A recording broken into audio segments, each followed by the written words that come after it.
Em nome do Pai, do Filho e do Espírito Santo. Amém. A graça e a paz da parte de Deus, nosso Pai e nosso Criador, o amor e a ternura e a misericórdia de Jesus Cristo, nosso irmão e Redentor, a luz e a força e a santidade do Espírito Santo Paráclito, Consolador, estejam convosco.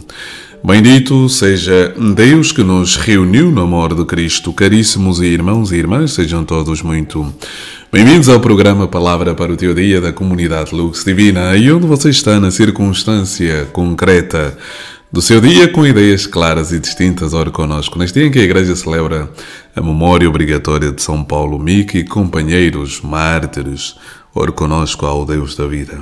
Oremos. Ó Jesus, rico em graça e em misericórdia, derrama sobre nós o vosso Santo Espírito, para amarmos o Pai, o Filho e o Espírito, para amarmos a Igreja fundada por vós, para que vos louvemos e adoremos em Espírito e verdade, por todos os séculos dos séculos. Amém. Caríssimos irmãos e irmãs, o Evangelho deste dia, o Evangelho da memória obrigatória de São Paulo Mique e companheiros, é extraído de São Mateus, capítulo 28, versículos de 16 a 20. Naquele tempo, os 11 discípulos partiram para Galileia, para o monte que Jesus lhes tinha designado. Quando o viram, adoraram-no. Alguns, no entanto, duvidavam ainda. Aproximando-se deles, Jesus disse-lhes: Foi-me dado todo o poder no céu e na terra. E depois ensinai todas as nações, batizando-as em nome do Pai, do Filho e do Espírito Santo, ensinando-as a cumprir tudo quanto vos tenho mandado. E eu estarei sempre convosco, até ao fim do mundo. Palavra da salvação. Glória a vós, Senhor, por este santo Evangelho. Perdoai-nos, Senhor. A alegria do Senhor é a nossa força. Caríssimos irmãos e irmãs, neste dia a palavra do Senhor remete para uma realidade que é muito, que devia ser também presente na Igreja. A Igreja, digo nos dias de hoje, né, porque parece que perdemos um pouco essa consciência, parece que estamos num estado de demência coletiva em relação à mensagem de Jesus. Parece que é uma demência eclésia, uma demência da Igreja, em relação àquilo que é a mensagem de Jesus. E a mensagem de Jesus é, antes de mais, uma mensagem de amor. E é verdade, e isso toda a gente gosta de ouvir. Jesus é amor. Jesus ensina-nos a amar a Deus e ao próximo como a nós mesmos. Mas a verdade é que nos esquecemos muitas vezes de definir o conceito de amor dentro da linguagem de Jesus. Em que é que consiste amar a Deus? O que é que nós entendemos por amor, amar ao próximo? O que é que significa que Deus é amor, como muitas vezes dizemos? Então São Paulo nos ajuda a perceber o que é o amor. E São Paulo nos diz de maneira muito clara e categórica de que amar a Deus significa cumprir os seus mandamentos. Ou seja, há uma relação íntima entre o amor e o cumprimento dos mandamentos. E então, nós vamos perceber, a partir daqui, ou deste ponto de vista, que anunciar o amor de Deus é anunciar os mandamentos do Senhor. Então, os mandamentos não são um peso, porque quando amamos, e aqui São Paulo dá vários exemplos, por exemplo, da mãe que dá à luz a um filho e as dores do parto, mas que o amor é maior do que a dor.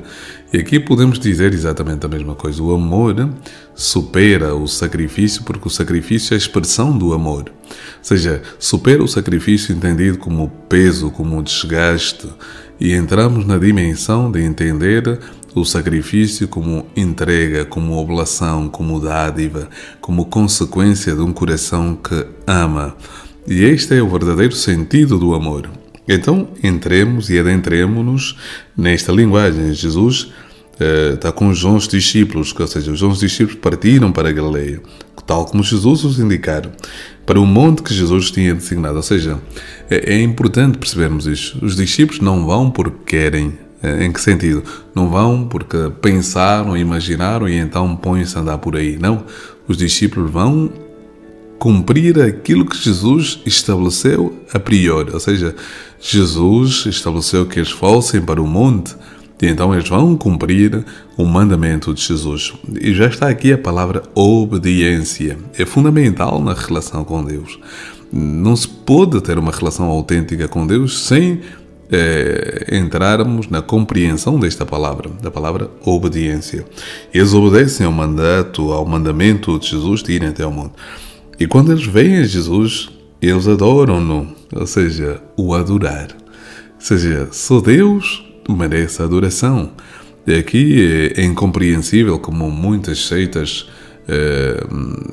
não aceitam que Jesus é Deus, quando desde a sua vida terrena até a sua elevação ao céu, os cristãos sempre o reconheceram como Deus, como Deus humanado, ou seja, Deus que encarnou no seio da Virgem Maria, tomou a nossa condição humana, em tudo igual a nós, excepto no pecado. E esta é a verdade fundamental também da nossa fé, porque nós cremos que Jesus é verdadeiramente Deus e verdadeiramente homem, a união hipostática, ou seja, as duas naturezas de Jesus, a natureza divina e a natureza humana, que estão unidas, não estão desassociadas, não estão como azeite na água, não, elas estão intimamente unidas. Ou seja, Jesus não deixará jamais ser homem a partir do momento em que encarnou no seio da Virgem Maria. Um homem que é Deus e que agora encontra-se à direita do Pai, usando esta expressão por analogia, quando falamos que Jesus está à direita, não nos estamos a referir literalmente que está à direita. Estamos a dizer que está no seio do Pai, que está numa intimidade mais profunda do que alguém possa vir a ter com o Pai. Então, Jesus está à direita do Pai, nesse sentido. E, portanto, o texto continua e nos faz perceber que alguns, no entanto, ainda duvidavam. Ou seja, a dúvida está sempre presente neste itinerário de fé, mas é preciso superar a dúvida com a fé, e a fé é aquilo que vai esclarecendo e dando consistência àquilo que Deus pretende transmitir aos seus discípulos, aos seus filhos, e portanto é necessário deixar que o Espírito Santo ilumine o nosso coração e pedir esta graça ao Espírito Santo para dissipar tudo o que é dúvida em nós, que haja esta clarividência, clareza e evidência da mensagem de Jesus, das doutrinas e dos dogmas da Igreja, que não haja qualquer dificuldade na compreensão daquilo que o Senhor nos pretende transmitir. E quando a nossa razão não é capaz de alcançar aquilo que o Senhor pretende, que a nossa fé nos leve mais além, porque, como diz Pascal, o coração tem razões que a razão desconhece, e a nossa compreensão deve ser holística, ou seja, integral. Ou seja, acontece nesta complementariedade entre a razão e o coração. O conhecimento verdadeiro é esse, o conhecimento equilibrado é este. É quando ele acontece nesta dimensão integral entre o coração e a razão. Então ali nós alcançamos uma verdadeira compreensão da fé e não cairemos naquilo que o Papa Bento XVI chamou de racionalismo, ou seja, uma fé fundada apenas na minha capacidade de compreender, ou então no fideísmo, ou seja, apenas na minha capacidade de sentir. Não, é preciso um equilíbrio, é preciso uma harmonia, é preciso uma realidade sincrética nesse sentido da palavra. Atenção, não me compreenda mal. Ou seja, na unidade, não misturar estas duas realidades para chegarmos a uma compreensão verdadeira. E o texto continua aproximando-se deles. Jesus disse: foi-me dado todo o poder no céu e na terra. Jesus é o Senhor. É Ele que governa. E Ele não precisa, no capítulo 4 do Evangelho de São Mateus, lembram-se que o demónio oferecia todos os reinos da terra se Jesus se prostrasse aos seus pés. Jesus é o próprio Deus. O demónio é falacioso. Mas Jesus não se deixa enganar, desculpem a expressão, pela treta do demónio e mostra-lhe realmente quem é Deus. E, portanto, Jesus é Deus, meus irmãos e minhas irmãs, e não nos enganemos. E Jesus deu um mandamento: ide ensinai todas as nações. Esta é a primeira missão da Igreja: ensinar. Ensinar com clareza, ensinar com rigor, ensinar com profundidade, ensinar com verdade, ensinar aquilo que Nosso Senhor diz e não aquilo que eu imaginei, aquilo que eu penso, aquilo. Não, ensinar ideologia, não, ensinar aquilo que Nosso Senhor pretende que seja ensinado. E ele continua a ensinar todas as nações, ou seja, não há acepção. Nós temos de chegar a todos e todas as pessoas, mas para sermos transformados dos nossos pecados, da nossa maneira de pensar, da nossa consciência, das nossas ideologias e conformarmos o nosso ser ao coração de Jesus. E ele continua, batizando-as em nome do Pai, do Filho e do Espírito Santo, ou seja, no nome da Trindade Santa. É curioso como Jesus não manda batizar apenas no seu nome, manda batizar em nome do Pai, do Filho e do Espírito. Portanto, é a Trindade presente. Primeiro ensinar, depois batizar. Ou seja, e nós que nascemos no seio de famílias cristãs, sim, nós somos batizados na fé da Igreja, na fé dos nossos pais, na fé dos nossos padrinhos, que têm a responsabilidade de educar os filhos na fé. Portanto, se não tens esse compromisso, se não assumes esse compromisso, o Senhor há de pedir contas, não a quem foi batizado, mas a quem assumiu o compromisso de educar na fé. Como não lembrar as palavras de Victor Hugo na sua obra Les Misérables, quando vai dizer, se uma alma cai na escuridão, a culpa não é da alma cair na escuridão, mas de quem causou a escuridão. Meu irmão e minha irmã, com esta alegria, eu despeço-me de vós, pedindo ao Senhor que ilumine a vossa vida e nos dê força.